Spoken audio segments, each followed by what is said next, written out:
Carlos Caro Coria. Él es CEO del estudio Caro Asociados, es doctor en Derecho por la Universidad de Salamanca, tiene estudios postdoctorales en el Instituto Max Planck de Derecho Penal Extranjero e Internacional en Friburgo, Alemania.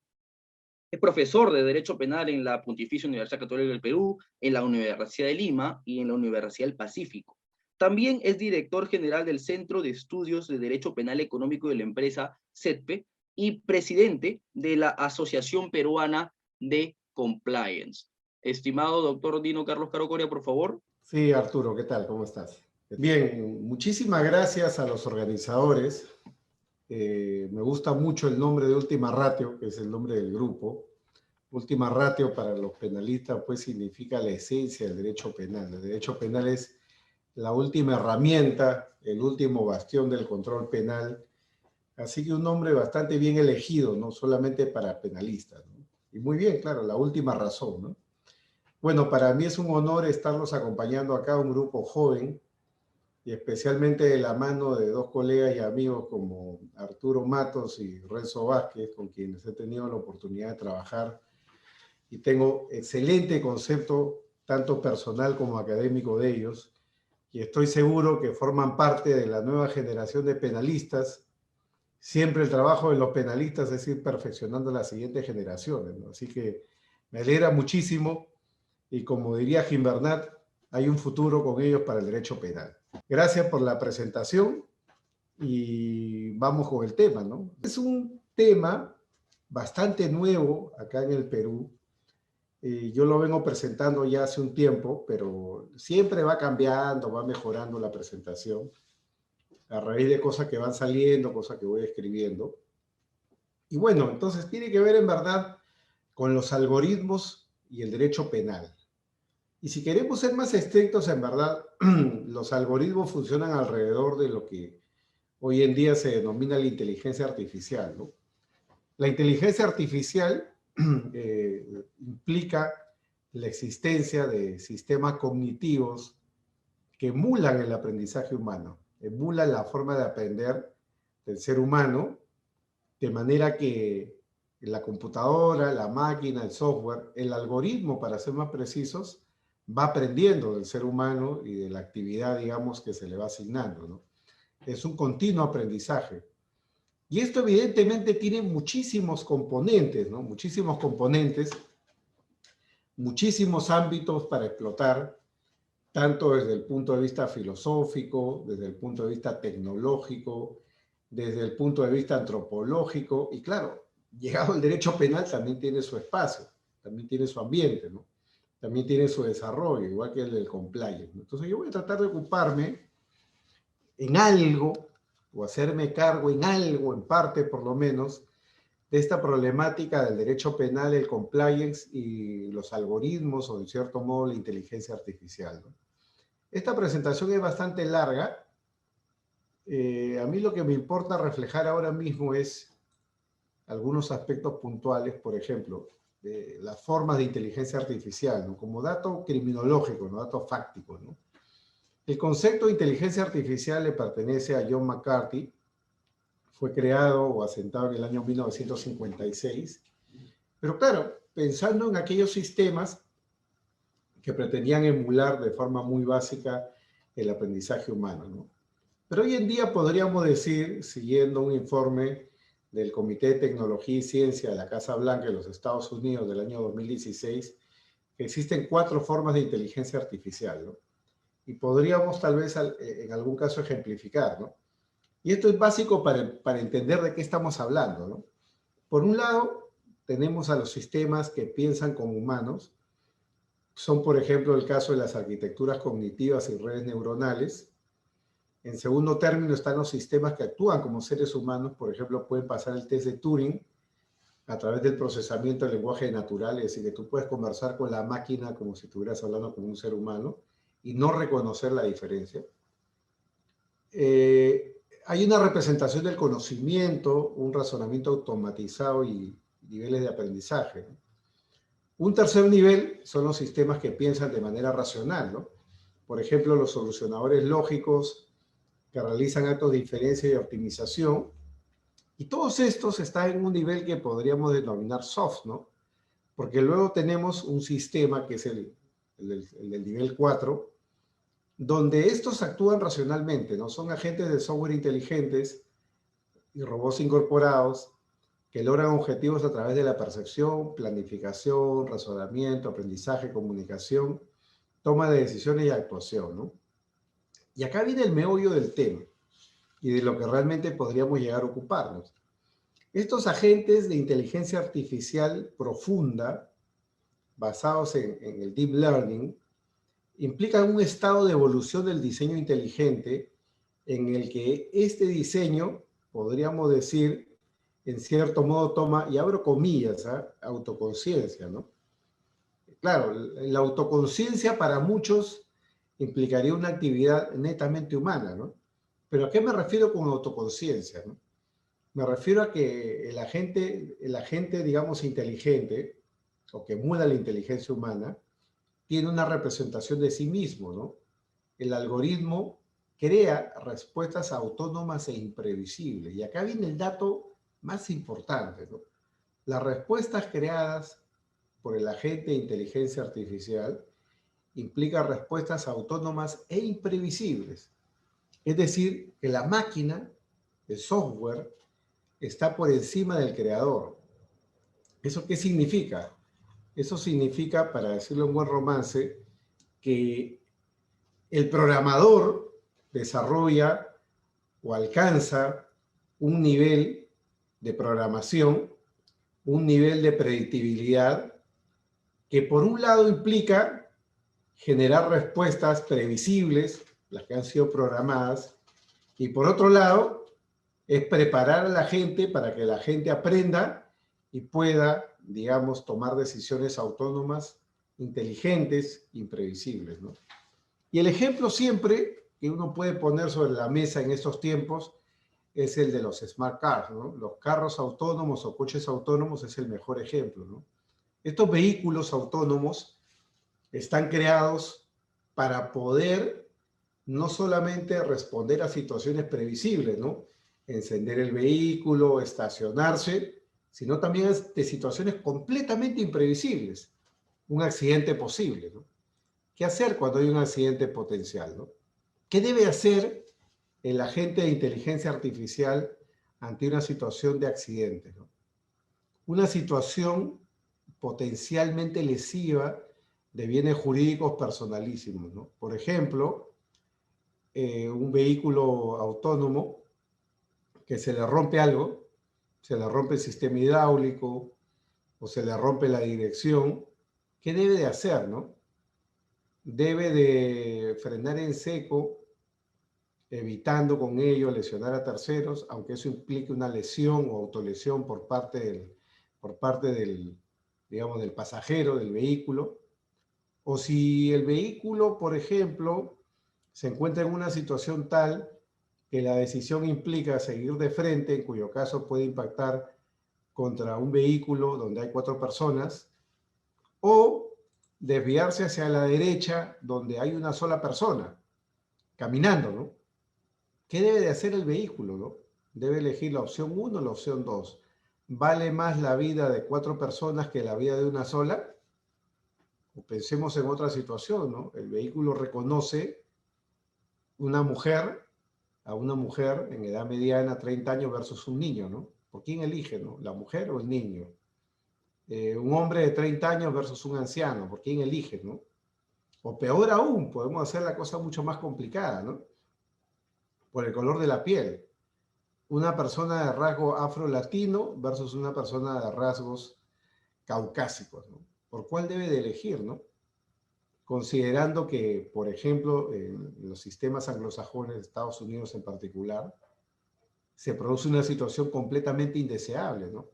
Y la situación completamente indeseable es que los estudios que se han realizado en materia de derecho a accidentes dan cuenta de que en el sistema americano hay mayor indemnización cuando el muerto es una persona de 30 años, 40 años en promedio, y se indemniza más si es una persona de piel blanca que si es una persona de rasgos afrolatinos, ¿no? Es decir, es un sistema discriminador. Ojo, yo no estoy justificando nada, yo estoy describiendo una situación, ¿no? Pero imagínense ustedes toda esa información cargada en un software, ¿no? Cargada en un software, de manera que el software puede decidir, ¿no? Más vale en el sistema de indemnización americano, por ejemplo, más vale la vida de un hombre de 30 años que el de un niño. Más vale la vida de un hombre de 30 años que el de un hombre de 60. Más vale la vida de un hombre que el de una mujer desde el punto de vista de la indemnización. Y eso es discriminación, ojo, es discriminación. Pero el software carga eso, ¿no? ¿Cómo se debe de decidir, no? Claro, ahí está la pregunta del millón, ¿no? Las respuestas son autónomas e imprevisibles. El software va a responder en función de lo que haya aprendido. Y hay un aprendizaje que se puede diferenciar en el ámbito de la inteligencia artificial, que es el aprendizaje supervisado y no supervisado, ¿no?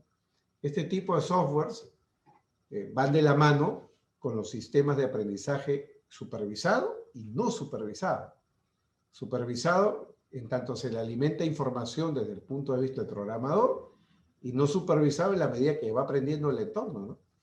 El robot que ha ido a Marte, ¿no? El robot que ha ido a Marte, o los robots que han ido a Marte, porque han ido varios, y han ido varios a la vez, sabrán, porque en estos tiempos, en estos años, son los tiempos en los cuales la Tierra y Marte se acercan más, ¿no? Está más cerca, según la rotación que tienen, ¿no?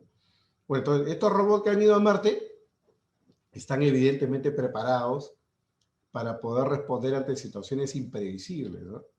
Y poder tomar decisiones autónomas, no programadas desde la Tierra, ¿no? Bueno, entonces así funciona el sistema, ¿no? Así funciona el sistema. Entonces, bajo esa lógica, y acá lo podemos decir gráficamente, el nivel 4 de la inteligencia artificial, esto es un gráfico, ojo, es una mueca de lo que es la inteligencia artificial, una mueca, pero algo representa, puede expresar algo como lo de este gráfico, ¿no? Es decir, ustedes ven hacia la izquierda el famoso cuadro de Miguel Ángel, ¿no? La Capilla Sixtina, 1511. Tienes que mirar hacia el techo cuando estás en el Vaticano, la Capilla Sixtina, para ver el dibujo, ¿no? Se llama la creación de Adán, ¿no? Dios, que está a la derecha de la pantalla, le da la vida a Adán, que está hacia el lado izquierdo, ¿no? Es decir, el dedo de Dios le transmite la vida al ser humano, a Adán, ¿no? Que según digamos, la creencia cristiana bíblica, fue el primer hombre en la tierra, ¿no? Y si ven la imagen que está hacia la derecha, ven al ser humano, un dedo humano, dándole vida a un robot, ¿no? Claro, es decir, das vida, transmites vida, vida en el sentido de inteligente, ¿no? No estamos hablando de vida en el sentido orgánico, ¿no? Es decir, no es un tema de carbono, ¿no? Sino es un tema de silicon, de silicio, ¿no? Vida inteligente, ¿no? Bueno, entonces, si tenemos esta realidad fáctica, si tenemos estos niveles, estos 4 niveles de inteligencia artificial, evidentemente eso abre espacio para hacernos muchas preguntas, ¿no? Por ejemplo, si los agentes de inteligencia artificial son personas o no, ¿no? Pero como un excurso o como, digamos, un punto de discusión, solo por mencionar, por ejemplo, la IBM prefiere no hablar de inteligencia artificial, sino prefiere hablar de sistemas cognitivos, ¿no? La evolución de los sistemas cognitivos, que son sistemas que aprenden y razonan en base al dato, y se fundamentan en la cognitividad y el universo de datos, en base a esta ciencia de datos y sistemas cognitivos.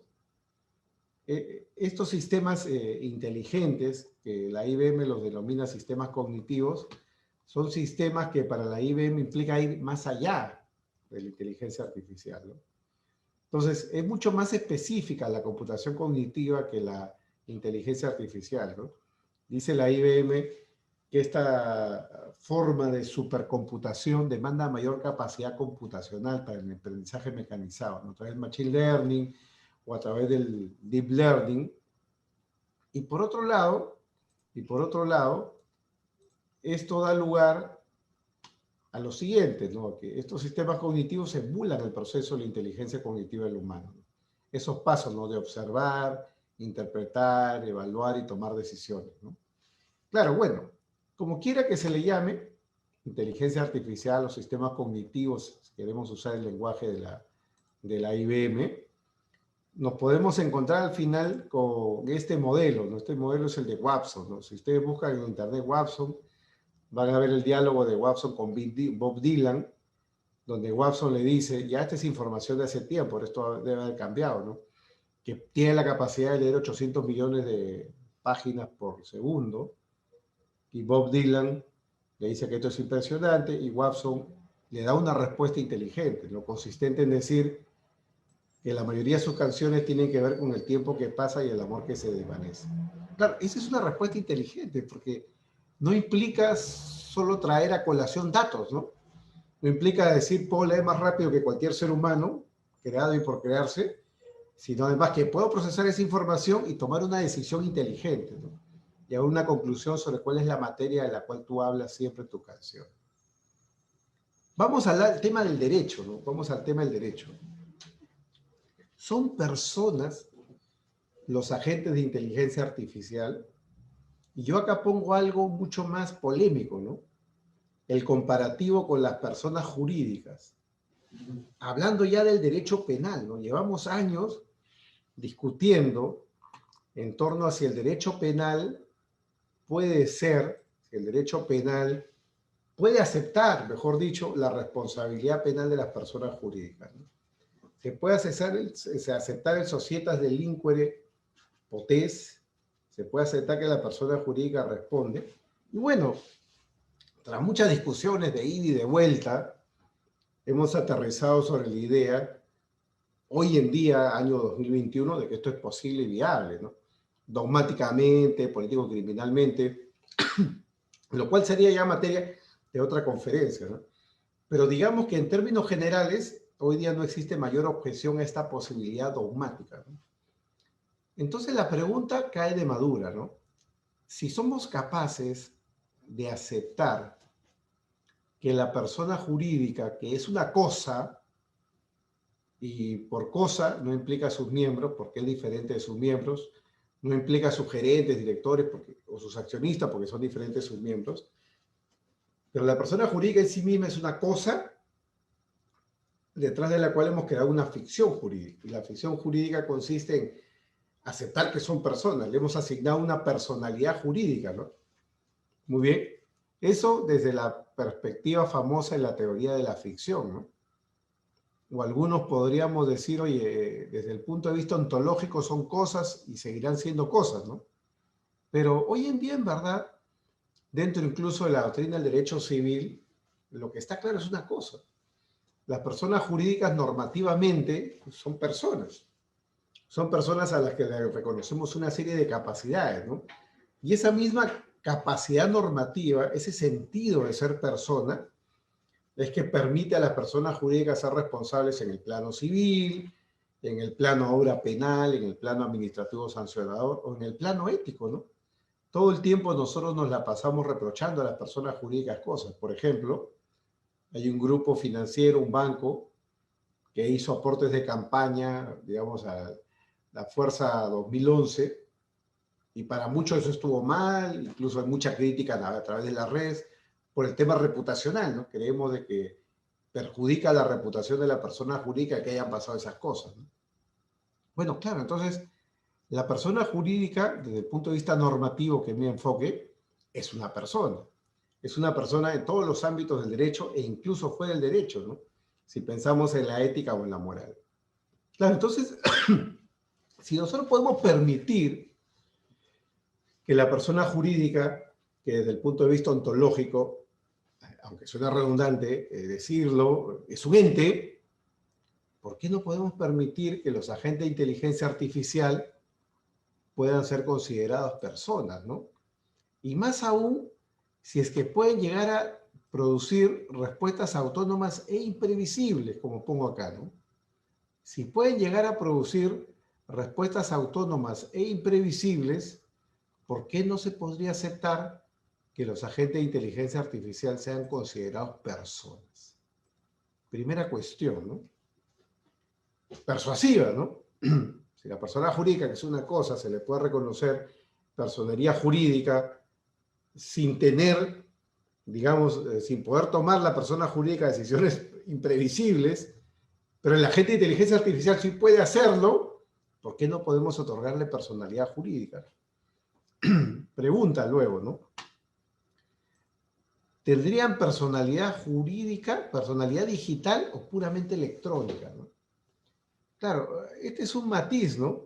Este es un matiz, digamos, tal vez lingüístico, en términos de tecnología, pero si vamos a reconocer una personalidad, la expresión correcta sería personalidad electrónica, ¿no? Personalidad digital es aquella que se proyecta digitalmente. Todos nosotros acá tenemos personalidad digital, todos. Desde que tenemos Facebook, Twitter, Instagram, muy bien. Desde que tenemos redes sociales, LinkedIn, desde que tenemos todas esas redes sociales, nosotros tenemos una personalidad jurídica, personalidad, perdón, digital. Nuestra personalidad digital es la que aparece en todos los sistemas informáticos, ¿no? Privados, del Estado. El sueño, evidentemente, de un Estado algorítmico de derecho, y aprovecho para hacer la propaganda, justo en el mes de mayo, los primeros días, estamos invitando a un colega español que ya nos visitó en Perú y que Renzo y Arturo conocen muy bien, que es el profesor Moisés Barrio Andrés, ¿no? Nos va a dar una conferencia sobre el llamado Estado algorítmico de derecho. Claro, un Estado algorítmico de derecho, volviendo sobre mi tema, la personalidad digital es fundamental, ¿no? Que todos podamos además administrar nuestra personalidad digital, ¿no? Hay un concepto que en el MIT, en el Massachusetts Institute of Technology, denominan personalidad digital autosoberana, ¿no? Es decir, cuando el ser humano, cuando tú o yo, podemos administrar en un solo clic todo lo que aparece, ¿no? De nosotros en los sistemas informáticos, ¿no? Tú podrías, en teoría, en un sistema que opere correctamente, podrías tú administrar a través de una sola base de datos la información que existe en todos los sistemas informáticos, tanto para el Estado como para los privados. Bueno, en fin, eso es personalidad digital. Pero la personalidad electrónica es otra cosa. La personalidad electrónica es aquella que es puramente algorítmica. Es puramente algorítmica, es puramente, digamos, digital, en el sentido no de digitalizado, sino en el sentido de que obedece únicamente a la programación. El concepto de personalidad digital es la proyección que puede haber de una personalidad real como la de los seres humanos. Bueno, segunda pregunta. Y la tercera tiene que ver con si reconocemos acá una personalidad limitada o si acaso le podríamos asignar a los agentes de inteligencia artificial deberes y derechos, ¿no? Ojo, ojo. Le reconocemos una personalidad jurídica limitada. ¿Qué derechos debemos asignarle bajo esa personalidad limitada y qué deberes podemos asignarle bajo esa personalidad limitada, ¿no? Por ejemplo, el agente de inteligencia artificial podría tener un derecho a la desconexión digital. Por ejemplo, un agente de inteligencia artificial podría reclamar descanso. Un agente de inteligencia artificial podría reclamar patrimonio. Son preguntas que se tienen que resolver mucho antes de llegar al derecho penal. Para mí, en consecuencia, son las tres preguntas clave, ¿no? Las tres preguntas matrices antes de poder llegar a hablar siquiera del derecho penal, ¿no? Un dato. La resolución del Parlamento Europeo del 16 de febrero del 17 trae consigo recomendaciones para la Comisión sobre normas de derecho civil en torno a la robótica, ¿no? Dentro de los principios generales relativos al desarrollo de la robótica y la inteligencia artificial para uso civil, en el punto 59F, este documento lo puede encontrar en internet, se plantea, ¿no?, crear a largo plazo una personalidad jurídica específica para los robots. Ojo, esto es soft law, ¿no? Esto es una recomendación. Todavía no es hard law, es soft law.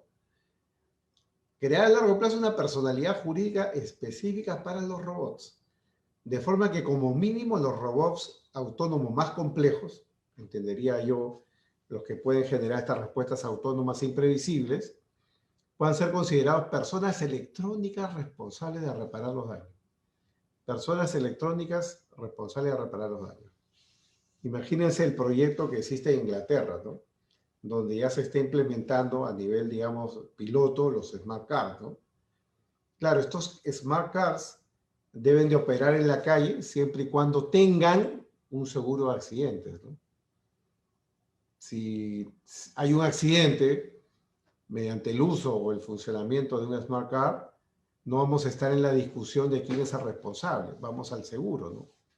Entonces el coche autónomo o la empresa que está detrás tiene que operar bajo un sistema de accidentes, ¿no? Bajo un sistema de daños, ¿no? Bajo un sistema de responsabilidad por daños o bajo un sistema de responsabilidad frente a los accidentes, ¿no?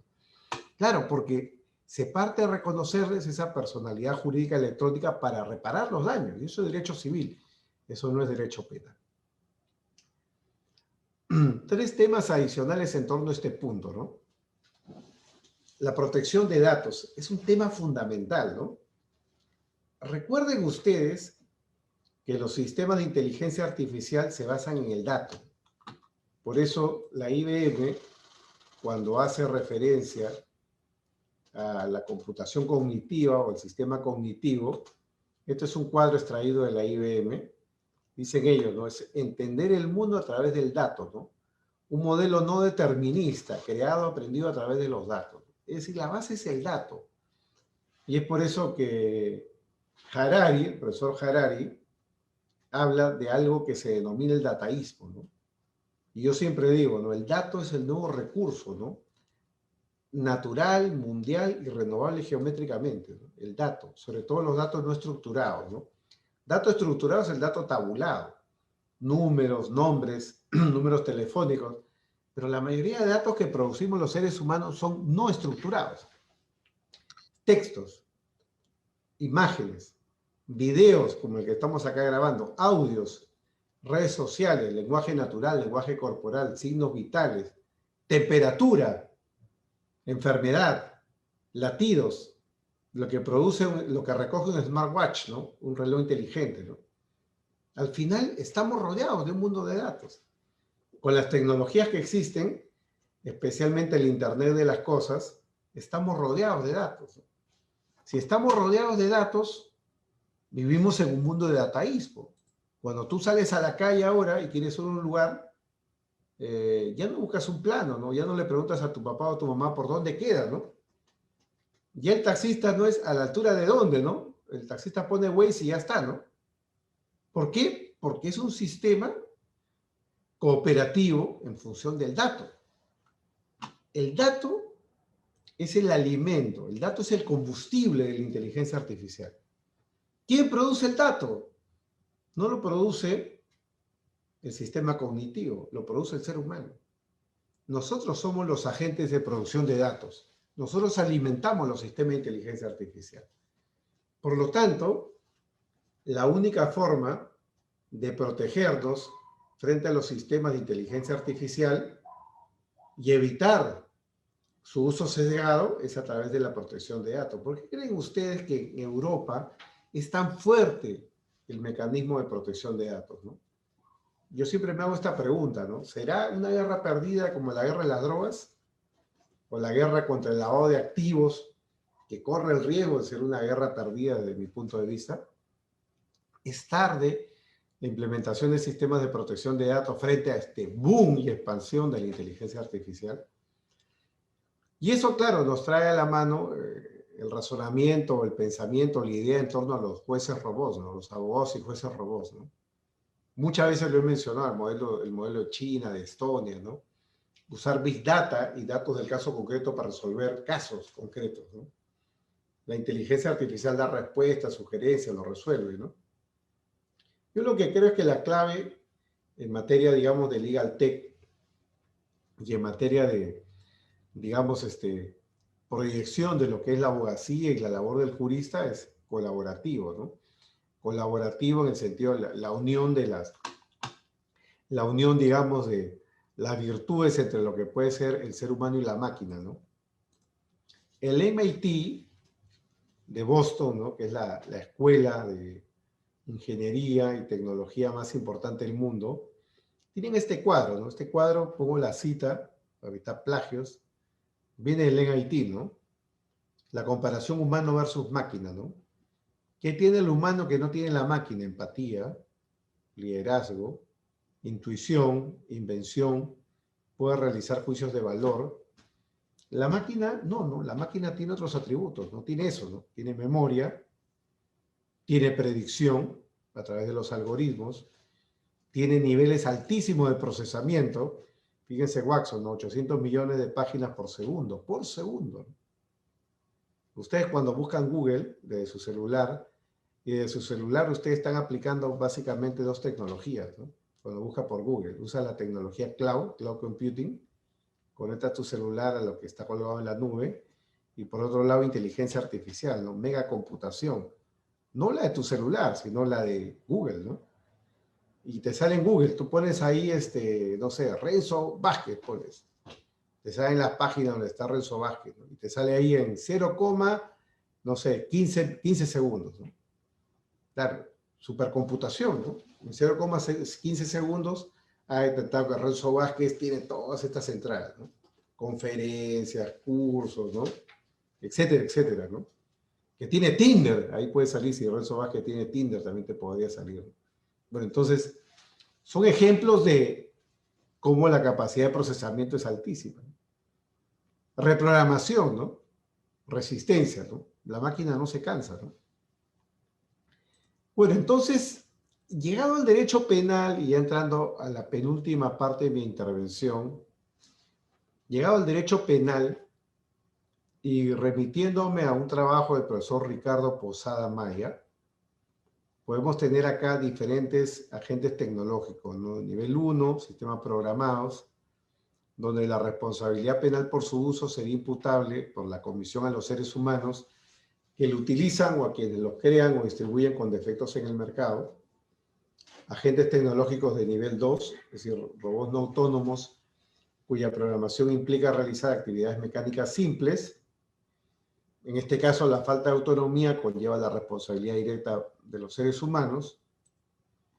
Agentes tecnológicos de nivel 3, robots o androides, cuya capacidad autónoma depende de la programación previa, ¿no? En este caso, la responsabilidad jurídica del propietario, fabricantes o distribuidores será por acción o por omisión de control, ¿no? Es decir, por la falta de compliance, si quieren verlo así, ¿no? Y agentes tecnológicos de nivel 4, que son aparatos tecnológicos con inteligencia artificial, capacidad de realizar procesos voluntarios de determinación, ¿no? Selección y corrección de decisiones, es decir, el máximo nivel, ¿no? Bueno, entonces eso que da lugar a los diferentes modelos de imputación. El modelo de imputación por el delito de los seres humanos que instrumentalizan las entidades tecnológicas, es decir, se regula la conducta humana mediante la tecnología, es decir, responsabilidad del fabricante, desarrollador, operador, propietarios y usuarios. En segundo lugar, tienes el modelo de imputación por responsabilidad directa. Modelo de regulación de la tecnología que acepta la responsabilidad jurídica de las entidades, ¿no? Claro, en ese caso, son casos en los cuales prevalece la capacidad de la inteligencia artificial frente a la instrumentalización. Es decir, estamos hablando del agente de inteligencia artificial tomando ese tipo de decisiones autónomas, ¿no? Y los modelos de imputación por gestión tecnológica, ¿no? Donde se trata de regular la conducta humana mediante la tecnología, ¿no? Entonces ahí hay que atribuir responsabilidad penal al fabricante, al desarrollador, al operador, al propietario, al usuario, etc. Entonces serían los tres modelos, ¿no? Y que pueden tener diferentes limitaciones que ya tal vez alrededor de las preguntas yo podría explicar, ¿no? Pero quiero entrar al tema final, que es el tema del compliance, ¿no? ¿Cómo hacer compliance frente a la inteligencia artificial? Y yo creo que estos son los ámbitos, ¿no? Tienes el ámbito de la ciberseguridad o de cibercompliance para garantizar la vigencia de los principios de disponibilidad, intangibilidad, confidencialidad. Tienes el espacio de la ética y el compliance, la ética programable, es decir, aquella que puede ser tabulada, programada, implica hacerle compliance al fabricante, al programador y el operador. Tienes también el problema de la tendencia a seguir a la máquina, los sesgos cognitivos, los black boxes, o tienes problemas vinculados a la big data incompleta, es decir, cuando por dolo o por culpa, muy bien, se extrae la data, ¿no? Es decir, nos ponemos acá en el escenario de la data compliance. Y en quinto término, tenemos el espacio para la ética no programable, ¿no? La ética de la agente artificial en contexto de imprevisibilidad no es programable, ¿no? Pensemos en los ejemplos de los smart cards que hemos puesto hace un momento, ¿no? Y es que yo pienso, este ya es un pensamiento personal, ¿no? Que estos elementos, ¿no? Valores, bondad, justicia, compasión, no son programables, ¿no? Aunque pueda procesarse miles o millones de soluciones calificadas como justas o buenas por un operador y programarse que va a haber imitación de estas soluciones, todo lo bueno y todo lo malo no puede introducirse en un algoritmo, ¿no? Está claro que los juristas tenemos un futuro y está claro que el clic final frente a la labor de la inteligencia artificial debe ser humano, ¿no? Y acá algunos ejemplos, ¿eh? Ya voy terminando, ¿no? Mapas de riesgo sobre compliance digital, ¿no? Por ejemplo, esto aplica para la regulación peruana. Puede hacer un mapa de riesgos que incluya delitos informáticos, delitos contra el secreto de las comunicaciones o delitos contra la intimidad, ¿no? Y según testeas tú las áreas como la gerencia general, la oficialía de cumplimiento o la gerencia de TIC, tecnologías de la información, puedes tú clasificar estos riesgos o cuantificar estos riesgos según los valores alta, grave, baja, ¿no? Media. Y acá tener una explicación, ¿no? De las probabilidades de riesgo, el nivel de riesgo, riesgo residual, etc. Esto para los que están familiarizados con los mapas de riesgos, ¿no? El compliance. Y en cuanto al Techno-Compliance, que es el otro segundo ejemplo que estoy poniendo, uno de los temas más importantes tiene que ver con la ética de las máquinas, ¿no? ¿Cómo lograr que las máquinas no incorporen sesgos cognitivos, ¿no? Eso da lugar al tratamiento de lo que algunos denominan los black boxes, las cajas negras, ¿no? Claro, y es que ¿quién conoce el algoritmo de Facebook? ¿Quién conoce el algoritmo de Instagram? ¿Quién conoce el algoritmo de TikTok? Nadie, ¿no? Es una caja negra protegida por el fabricante, digamos, de software, ¿no? El administrador, ¿no? ¿Ustedes creen que Google les va a dar la llave mágica para que conozcan cómo funciona su algoritmo? Seguramente no, son cajas negras. Simplemente hay input y output. Tú no sabes lo que pasa adentro, ¿no? Y eso ha despertado la discusión en torno a la ética para las máquinas, como lo refleja la carátula de este libro tan interesante del profesor español, catalán, José Ignacio Latorre, ¿no? Un libro muy bueno, yo les aconsejo que lo lean si les interesa este tema, ¿no? Pero evidentemente, ¿cómo controlar la caja negra, ¿no? Y acá pongo algunas ideas, ¿no? Control de la Big Data de entrada, el input, cómo carga la información. Control de los propios algoritmos, que es la parte más difícil. El control de los resultados, el output, ¿no? La decisión de la inteligencia artificial. Y claro, frente a esto, la gran solución sobre la cual se discute hoy en día es las auditorías algorítmicas. Así como hay auditorías contables, auditorías médicas, las auditorías algorítmicas, ¿no? Y esto está expresado en el libro blanco sobre la inteligencia artificial de la Comisión Europea del año 2020, ¿no? Donde la Comisión Europea recomienda que en casos complejos, vinculados, por ejemplo, al sector financiero, farmacéutico, aviación o productos sanitarios, consumidores, protección de datos, la estructura de gobernanza propuesta no debe duplicar funciones existentes, ¿no? Por lo tanto, se opta por el desarrollo de las evaluaciones de conformidad, es decir, auditorías, ¿no? Que podrán encomendarse a organismos notificados designados por los Estados miembros. Los centros de ensayo deben facilitar la auditoría y evaluación independiente de los sistemas de inteligencia artificial. Claro, entonces, esto da lugar a que lo deseable para poder superar estos problemas sea la auditoría. Pero ¿a qué problemas se enfrenta la auditoría, no? ¿Qué haría Apple? ¿Qué harían los FANG, ¿no? Los FANG son Facebook, Amazon, Netflix y Google, ¿no? ¿Qué haría Huawei, no? ¿Qué haría la IBM? ¿Te darían la llave para que tú abras el algoritmo y lo conozcas? Primer problema, propiedad industrial, ¿no? La guerra por el control de la inteligencia artificial y el 5G, ¿no? Es decir, ¿cómo te voy a dar la llave si es que ahí está precisamente el negocio, ¿no? Yo no veo a las industrias facilitando las auditorías si es que no hay normas de hard law, ¿no? O sea, con soft law, con puro compliance, esto no se puede arreglar. Yo pienso que acá es un espacio importante para el hard law, es decir, la regulación, ¿no? El secreto industrial, ¿no? O podríamos también combinar todo esto con reglas como la del grupo del Morningside, ¿no? De la Universidad de Columbia, ¿no? Si ustedes leen los trabajos del profesor Yuste, Rafael Yuste, un profesor también español, pero que trabaja en Columbia, ellos están desarrollando algo que hoy en día se denomina los neuroderechos, ¿no? Es decir, sistemas de protección frente a la tecnología que puede ser invasiva respecto al ser humano, ¿no? Y claro, ahí pueden ustedes ver, por ejemplo, en esta parte, cómo se ha propuesto el desarrollo de los famosos 5 neuroderechos, ¿no? Muy bien. Y hay un proyecto que ya se está desarrollando en Chile y que puede ya ser discutido pronto a fin de que los estados puedan ir regulando estos neuroderechos y reconociéndolos. Bueno, en fin, es lo que tengo que decir hasta acá como introducción a este problema, que tiene muchísimas aristas. Agradezco nuevamente la invitación y quedo a disposición para las preguntas si las hubiera. Gracias. Carlos, tengo algunas preguntas. De hecho, la última parte que mencionaste sobre el compliance digital me pareció muy interesante, que de hecho mi tesis trata sobre ese tema, que sobre el compliance digital y el cybercriminal compliance, ¿no? Estos mapas de riesgos digitales y todo lo relacionado.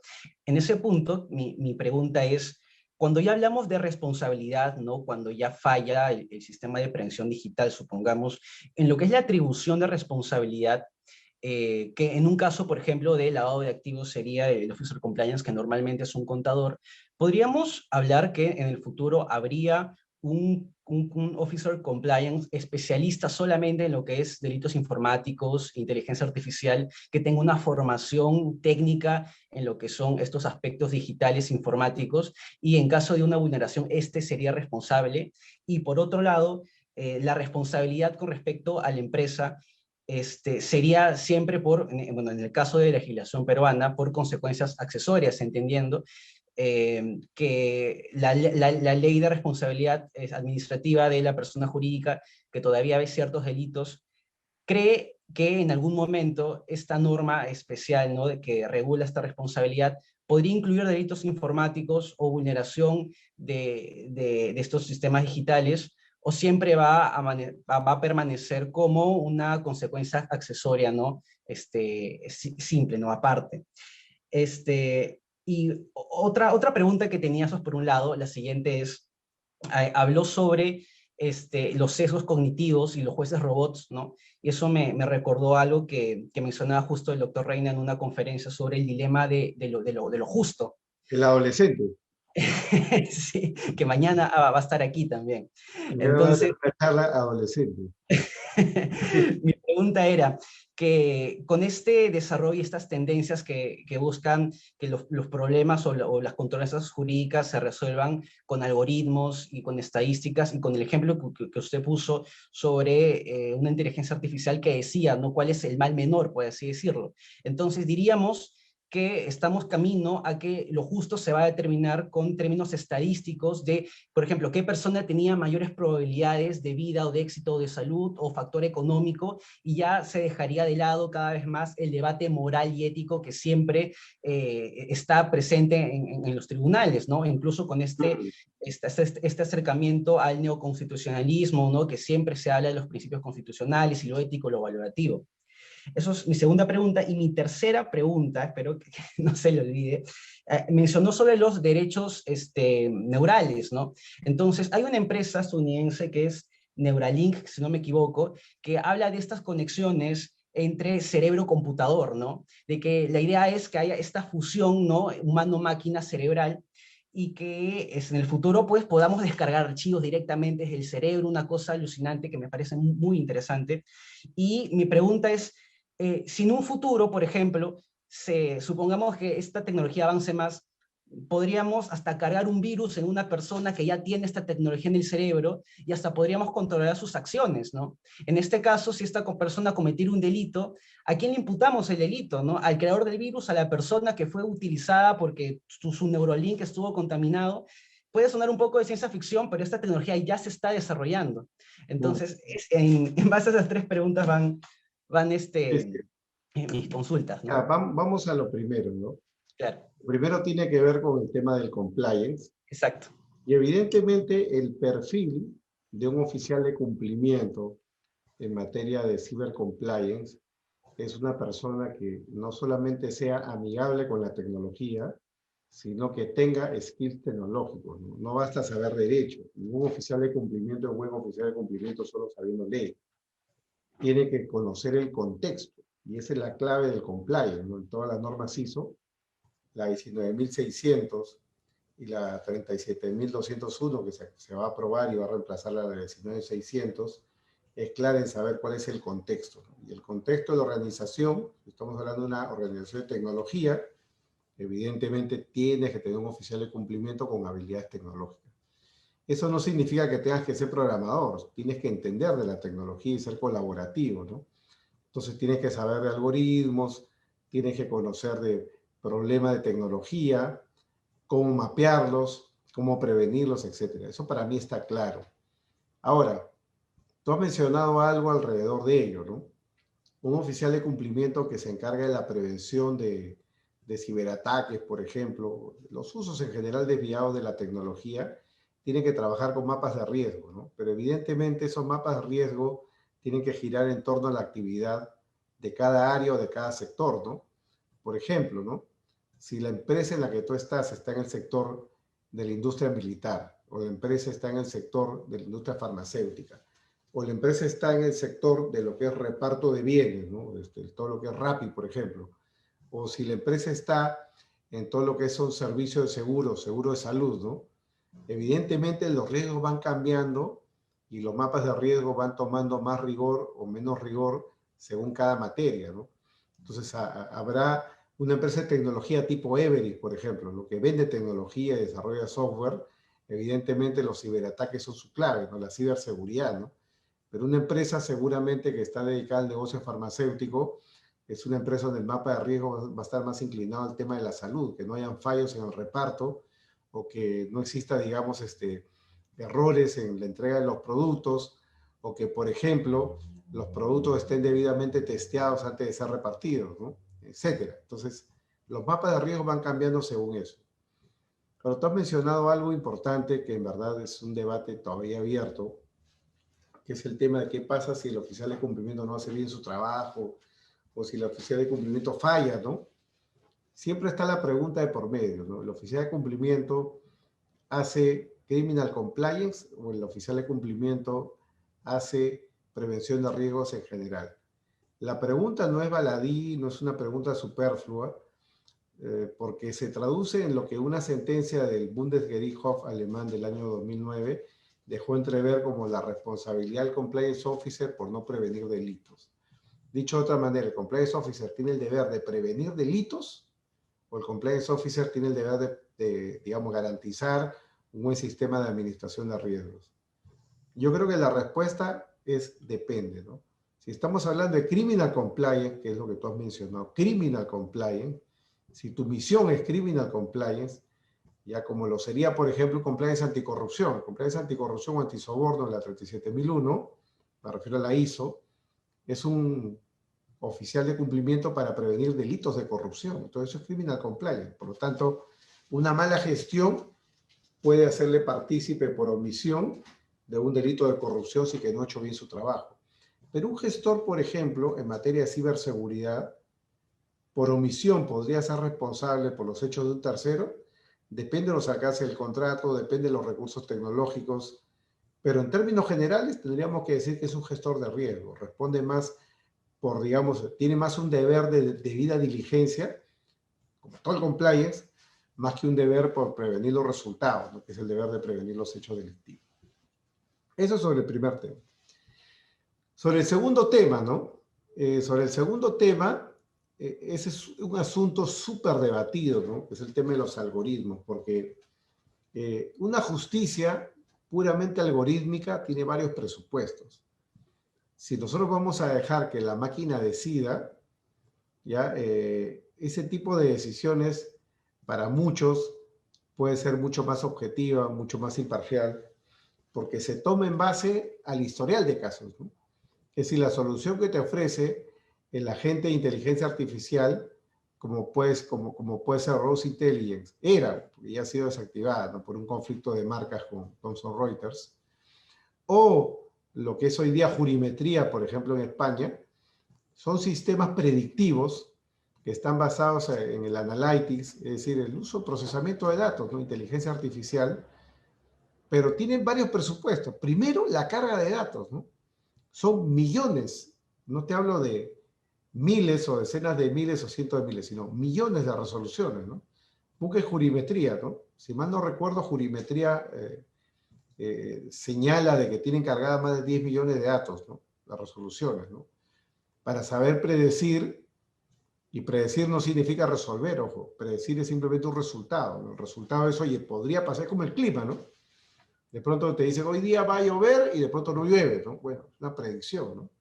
No significa que hay una bola de cristal para saber qué va a pasar, ¿no? Tu caso podría ser resuelto así en tal tribunal, ¿no? Eso pasa, por ejemplo, en España con jurimetría, ¿no? De Walter Kluwer.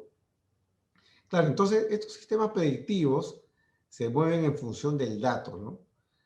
Cuando hay un desierto de datos, no sirven, simplemente no sirven. Y ojo, cargar la información es lo más difícil.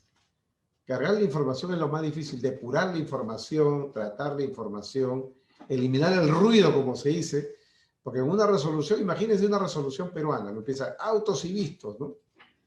El subjúdice, ¿no? Muy bien, el acuo. Bueno, todo eso hay que eliminarlo del diálogo, ¿no? Tendríamos que tener resoluciones con lectores de reconocimiento óptico de letras, ¿no? Lectores, ¿no? La tecnología OCR, ¿no? Optical Character Recognition, ¿no? Entonces, para poder captar esa información, diferenciarla, tratar el dato, ¿no? Bueno, entonces estamos bastante lejos de eso, pero ya, supongamos que hacemos ese avance, ¿no? Supongamos que tenemos ese avance para casos simples. Por eso que el proyecto de los jueces robot en China o en Estonia está pensado en casos simples, ¿no? De menor cuantía. Nadie está pensando en homicidios o divorcios, pelea hombre-mujer, maltratos familiares. No, no, nadie está pensando, se está pensando en casos simples, ¿no? Por ejemplo, tú alquilaste una vivienda, no te pagan, ¿no? ¿Cómo es el desahucio del inquilino que no te paga, ¿no? De modo que tú tengas ya una orden judicial para desalojar en un plazo breve, ¿no? ¿Cómo haces, no? Para ese tipo de casos está. O, por ejemplo, trabajas en una empresa y la empresa te debe tu indemnización. ¿Cómo haces para reclamarle, no? O, por ejemplo, sistemas como, por ejemplo, pérdida de maletas, ¿no? Muy bien, quieres tú hacer una reclamación, ¿no? De hecho, en España hay algo que se llama el reclamador, ¿no? El reclamador es una página muy famosa, ¿no? Por ejemplo, los sistemas para reclamar el pago de multas, ¿no? Entonces, cuando el caso es simple, cuando el caso es sencillo, la inteligencia artificial te puede dar respuestas rápidas. Son casos muy matemáticos, donde no hace falta mucha empatía, mucha justicia, mucha igualdad, sino son casos matemáticos, ¿no? O, por ejemplo, alguien te firmó un pagaré y te debe $2.000, ¿no? Casos chicos. Y bueno, está claro que te debe, te tiene que pagar. O sea, no hay mucha discusión ahí, ¿no? Si tiene plata para pagarte o no será otra cosa, pero tú puedes tener una sentencia ejecutiva que se remita a los bancos y esa persona de lo que cobre, de su sueldo del trabajador, ahí puedes cobrar y ir embargando su plata hasta que te pague el último centavo. Para ese tipo de casos está pensado. Entonces, casos en los cuales todavía no se requiera mucho análisis de justicia, de equidad o mucho análisis de empatía, eso yo creo que implica una fase todavía mucho más avanzada de este tipo de proyectos. Son proyectos experimentales y siempre, ojo, están pensados bajo la idea de una revisión humana, ¿no? sea, la primera instancia puede ser un juez robot, pero la segunda instancia siempre se plantea de que sea humano. O incluso en otros países donde esto se discute, dicen, la primera instancia el robot es mi asesor, el robot me hace un proyecto de sentencia y yo, como en el Waze, ¿no? El Waze te dice, ve por allá, pero yo digo, no, esa ruta no me gusta, yo quiero ir por la playa, vamos por la playa. El clic final es del humano. Yo creo que ese es el futuro, colaborativo, empezar por casos simples, los sistemas se irán perfeccionando, y yo creo que, mira, si hay un gran éxito de la revolución industrial 4.0, está en haberse metido en nuestro cerebro. ¿Por qué? Porque todas las revoluciones industriales, la 1.0, 2.0, 3.0, todas están dirigidas a transformar el mundo físico. Transformar, ¿no? Llegar a Marte, llegar a la Luna, muy bien, cargar más que un caballo, cargar más que un ser humano, el tractor, el vehículo, la fuerza física, ¿no? Pero la revolución 4.0 lo que ha hecho es empezar a reemplazar el pensamiento humano. Es decir, se ha empezado a reemplazar el pensamiento humano, que es algo que no se había hecho nunca en la historia. Esto es algo que no tiene más de 50 años de desarrollo, ¿no? Entonces, el futuro es un futuro, digamos, bastante promisorio. Si pensamos en el plazo transcurrido, 50 años, es bastante lo avanzado, si tomamos en cuenta todo el periodo histórico en el que hemos vivido sin esa tecnología. Yendo a tu última pregunta, ¿no?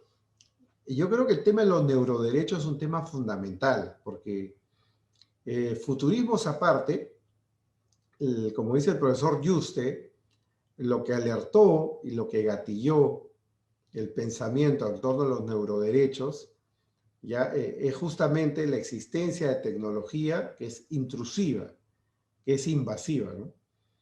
Es invasiva porque te pueden inyectar un chip. Hoy en día es una realidad. A ti te pueden inyectar un chip en la mano, en el cuello o en la pierna y seguirte todo el día. O sea, y saber dónde estás tú todo el día. Sin un celular, ojo. O sea, como un chip de un celular, puedes saber dónde estás tú todo el día, las 24 horas del día. Muy bien. Puedes no darte cuenta. Pueden inocularte, digamos, un chip tan pequeño que puede ser portador del chip y no saber, digamos, que lo portas y poderte hacerte seguimiento constante todo el día y saber dónde estás. Eso atenta contra tu intimidad, contra tus datos, y esa tecnología ya existe hoy en día. Muy bien. Te puedes encontrar con tecnología que tiene la capacidad de transformar en imágenes, como dice el profesor Yuste. Esto es científico, esto no es ciencia ficción. Tecnología que puede transformar, muy bien, pensamientos en imágenes. Ojo, no es imágenes tipo dibujos animados o imágenes tipo YouTube o TikTok, ¿no? Son imágenes. Imágenes que permiten una representación de la realidad, ¿no? No son fotografías, no son videos, no. Son imágenes que implican una percepción de la realidad.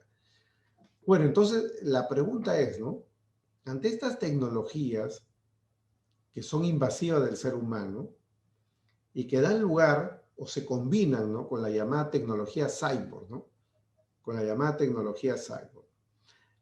Eso da lugar a lo que el profesor Noah Yuval Harari, yo les recomiendo que lean sus libros a los que están interesados en estos temas. Noah Yuval Harari, que es antropólogo, filósofo, historiador israelí, pero que vive en Estados Unidos y ha escrito los bestsellers más importantes sobre estos temas. Él dice, si hay algo que ha hecho el ser humano a lo largo de su historia es transformar el mundo, ¿no? Hemos transformado el mundo, ¿no? Pero lo que no hemos hecho es transformarnos a nosotros mismos, ¿no? Por ejemplo, googleen ustedes, ¿no? En Inglaterra hay el caso de una persona, cuyo nombre ahora no recuerdo, que litigó para que el sistema tipo el RENIEC reconozca que su ojo, cyborg, era parte de su cuerpo. Lo litigó y evidentemente ganó. Así como la señora Lestrada litigó para que se le reconozca el derecho a morir dignamente, este señor litigó para que se le reconozca el derecho de que esa tecnología era parte de su cuerpo. Y esa tecnología es una tecnología que funciona con sistemas inteligentes, ¿no? Entonces, claro, cuando empezamos a ver eso, cuando empezamos a darnos cuenta de que las conexiones neuronales pueden tener también conexiones computacionales, el temor del ser humano es lógico y propio, ¿no?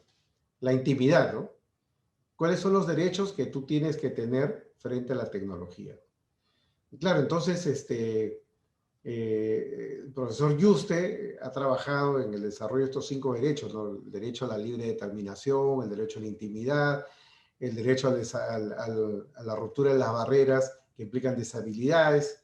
Un tema ahí para revisar, ¿no? Pero es un tema de futuro, es un tema de futuro y es un tema que yo creo que nos va a dar que hablar en los próximos 100 años. Mejor dicho, desde ahora hasta los próximos 100 años, ¿no? No es que de acá a 100 años. Gracias, Renzo, por tus preguntas. No sé si hay más preguntas, chicos. Gracias, doctor. ¿Hay Listo, más doctor Carlos. preguntas o ya me jubilo? Dígame usted. Doctor, ha sido de rayo, porque el profesor Joan Nova fue con su libro de Animales a Dioses, Homo Deus, espectacular. Tenemos últimas preguntas y no le quitamos más tiempo. Diego Antonio nos pregunta, considera una pregunta bastante clásica, ¿no? Y será bueno precisarla. ¿Considera que podríamos estar frente al fin de la abogacía o al menos al fin de la abogacía tal y cual lo conocemos? Mira, yo este tema me lo tomaría con mucha calma.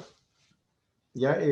Yo que uso mucho la red LinkedIn, en la red LinkedIn nos vemos ahora, me encuentro yo todo el tiempo con expertos, ¿no? En tecnología, expertos en legal tech, expertos en todo, ¿no?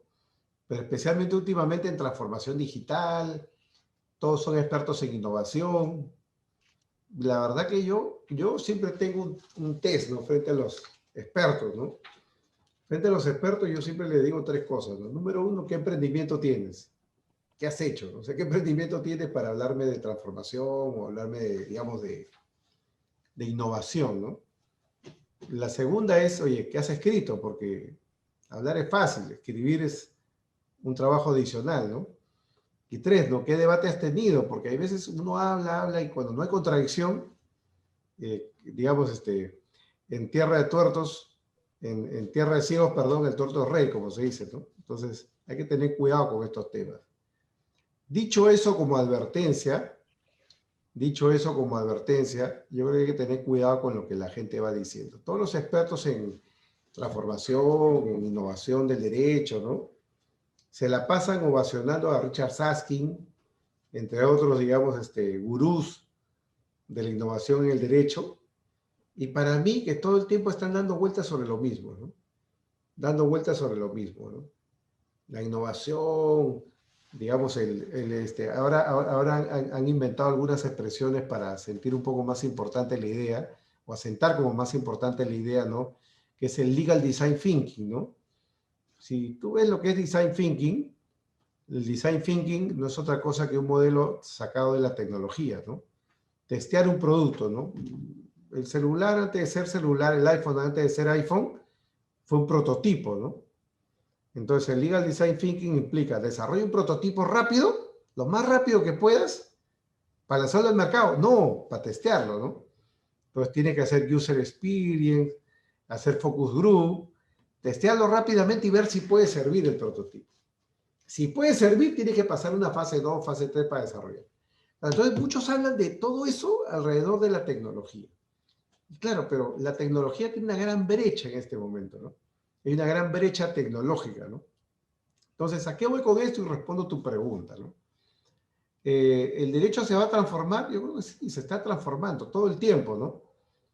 Ahora con más velocidad, sí, en cierto modo, ¿no? Porque hay más acceso a la información. Ahora, ustedes que son jóvenes y están haciendo las tesis, me imagino, de abogacía o los trabajos de abogacía, gran parte de la información la encuentran en Internet. Tienen que clasificar más bien la información para ver qué sirve, qué no sirve.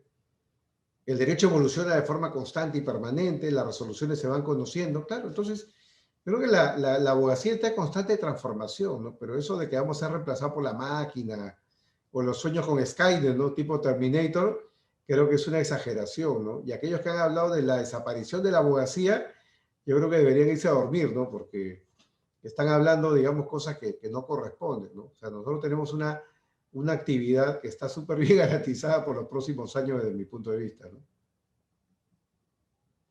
Last question. A ver, El gran Francisco Chuquicayata, Panchito para los amigos, usted sabe, Ah, Panchito está acá. ha hecho una pregunta. Él Y nos dice, es de Legis, ¿no? de LP, así es. La pasión por el peruano, lo he visto entrevistando políticos, a Sigrid Bazán, ¿verdad, Panchito? No. Le han pedido autógrafos, ¿no, Panchito? Sí, Panchito. Ya. Pachito nos dice, Google puede no darme el acceso a su algoritmo, pero tendría que explicar frente a una solicitud cuál es el tratamiento de mis datos personales.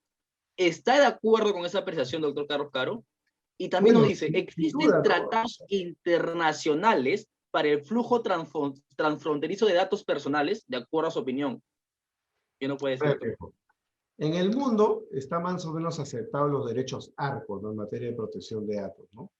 Que implica que, digamos, el que trata los datos tiene que permitirte el acceso a los datos, la corrección de los datos, etcétera. Entonces, los derechos ARCO.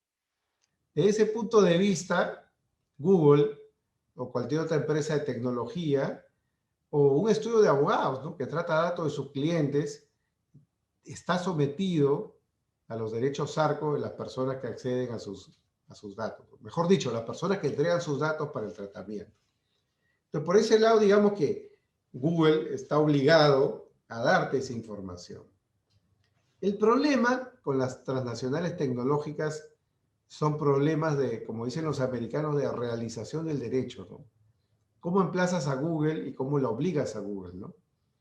Claro, por ejemplo, hemos visto en Australia, ¿no? En Australia el debate que se produjo hace poco en torno al cobro a Facebook por el uso de noticias, ¿no? O sea, si Facebook, por ejemplo, reproduce noticias del comercio y te permite gastar, cargar, digamos, noticias de gestión o de la República, tiene que pagar, ¿no? Ese es el debate que existía en Australia, ¿no? Bueno, no le gustó y los de Facebook dijeron, nos bajamos las noticias. Las han devuelto, ¿ah? A pedido del público. El público protestó, hubo un debate sobre el abuso de las tecnológicas, ¿no? Claro, entonces ellos tienen el poder. Ellos son los que tienen el poder. Hoy en día ellos controlan, digamos, la tecnología de la inteligencia artificial y desde ese punto de vista podríamos decir que tienen más poder que los estados, tienen más poder que los gobiernos. Muy bien, a alguien le parecerá tonto, pero ¿por qué creen ustedes que se produjo la tensión China, Estados Unidos durante la época de Trump por el control del 5G con Huawei? Huawei, ¿no? Huawei, la de los celulares, ¿no? Para algunos celulares malísimos o para otros la salvación, ¿no? Porque son celulares baratos, ¿no? Huawei, por el uso de la tecnología, ¿no? Al punto que Huawei dijo, ya no voy a usar el sistema ni Android ni iOS, ¿no? Que es el de iPhone. Voy a crear un nuevo sistema operativo para no depender de los Estados Unidos, ¿no? Dijo Huawei. Muy bien, y Trump emitió una serie de sanciones, bueno, más que sanciones, prohibiciones, ¿no? Para que Huawei pueda comercializarse. Lo mismo con TikTok. ¿Por qué el presidente de los Estados Unidos tendría que tener un conflicto con TikTok? ¿Por qué? Porque, porque él no tiene TikTok, porque no le gustan las redes sociales, porque TikTok es lesivo para el honor de la familia Trump. No, no, sino porque realmente administran datos. TikTok recoge datos de los estadounidenses.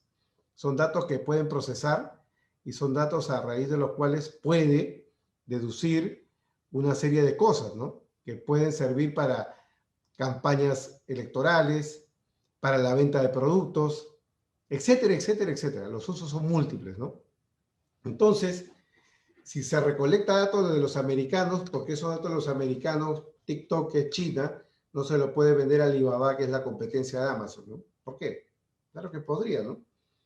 Y eso nos trae consigo el debate en torno a lo que tiene que ver con lo que, y ya con eso termino, con lo que es el tratamiento de los datos, ¿no? O sea, lo que ha hecho Chuquicayata, gran entrevistador Chuquicayata, gran jurista, en torno a lo que es el tráfico de datos, ¿no?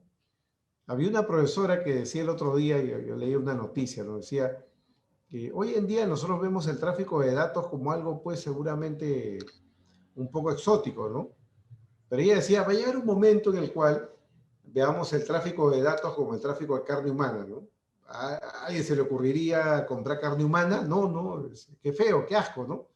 Lo mismo va a pasar con el tiempo con los datos, ¿no? cuando tengamos un poco más de conciencia sobre el valor de los datos, ¿no? Están vendiendo una parte de ti, están vendiendo tus datos, ¿no? Están vendiendo una parte de ti, ¿no? Entonces, si es una parte de ti, una parte de lo que tú estás produciendo, y eso en masa, es decir, la Big Data tiene un alto valor económico, esto es algo que debe de ser penalizado, ¿no? Y creo que en eso los estados están todavía bastante alejados de ponerse de acuerdo. Yo creo que en algún momento va a producirse legislación dura, dejarlo, para penalizar el tráfico de datos. Y el tráfico de datos va a llegar a ser tan grave como hoy en día es el lavado de activos, el tráfico de drogas o la corrupción. Creo que es el futuro. Muchas gracias, Carlos, yo sé que no te gusta que te diga doctor. No, Carlos, por favor, para todo el mundo. Perú y balnearios. Muchísimas gracias de verdad por tocar ese tema tan importante, tan novedoso, muy poco tratado, como dije en un inicio. Hay más preguntas, pero nos pasaremos toda la noche, si no, y sabemos que él tiene la agenda bastante apretada, tampoco queremos... La noche joven, por favor.